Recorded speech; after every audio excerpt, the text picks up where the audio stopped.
Libya is facing its biggest internal crisis to date, with reports trickling out of the country indicating that unrest is now spreading to the capital of Tripoli. Government buildings are being attacked, prisons are being broken into, and energy firms like BP are evacuating their personnel.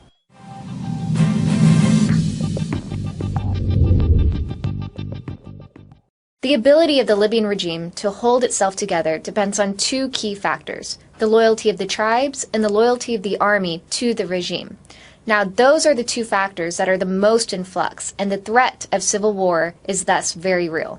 Late last night, one of Gaddafi's sons, Saif al-Islam, gave a long, rambling, and impromptu speech in which he said that Libya is not another Egypt or Tunisia, and that his father, Muammar al-Gaddafi, who has ruled the country for more than 4 decades, is not another Ben Ali or Mubarak.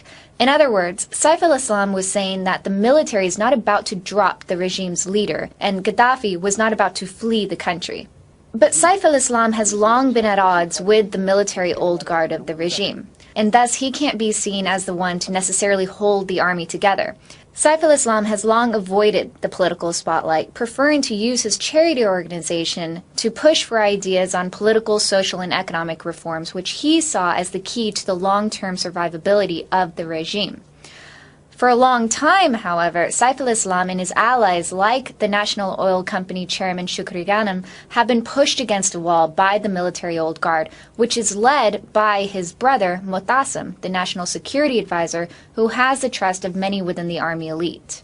Now, with the country in crisis, Saif al-Islam is trying to present himself as the untarnished face of the regime. But with reports of unrest now spreading to the capital of Tripoli, it seems as though many Libyans just view Saif al-Islam as another Gaddafi that needs to be ousted. The problem with that scenario is that there is no real alternative to the Gaddafi regime that has ruled for more than 4 decades. This is not a situation like Egypt or even Tunisia, where the army as an institution is in a position to step in and seize control of the situation. In fact, there are already signs of the army splitting, with reports of army defections in the east, where the regime has had a lot of trouble holding on to support in the past, and with reports of even the army chief being placed under house arrest.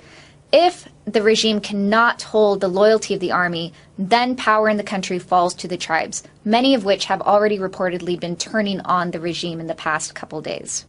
Saif al-Islam specifically warned in his speech that the fall of the regime could lead to civil war. Given how serious the situation has become, and given the signs of the army splitting, that is a threat that should be taken very seriously.